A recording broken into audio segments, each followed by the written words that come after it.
So, ito pala yung totoong nangyari kay Mima Alicia, no? So, bago ko ipapanood sa inyo yung tunay na nangyari sa kanya is ang batay sa investigasyon, no, ng mga kapulisan ngayong araw na to ay robbery daw yung nangyari, no? So, pag nanakaw daw. So, hindi naman sang-ayon yung mga followers at taga-subaybay ng balitang ito na tila ba ay parang political daw yung nangyari at yun ang kanilang komento, no? So, sa nakikita nyo, ganito yung nangyari, no?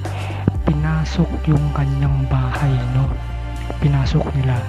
Kung hindi mo batid, mga kapatid, no, parang ganito yung nangyari kay Percy Lapid, no, yung panahon ni Pangulong Duterte, no, kung kilala mo siya, no.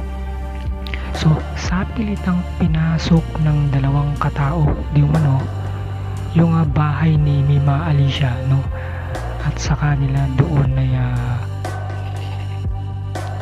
alam mo na, ginawan ng hindi maganda kasama ang kanyang boyfriend, no, na hanggang ngayon yung boyfriend ni Mima Alicia ay hindi pa nagising, no, dahil may tama daw ito ng bala, tatlo yung tinamong bala ng kanyang boyfriend at sa ngayon ay wala pang balita kung ano yung kalagayan nito, no.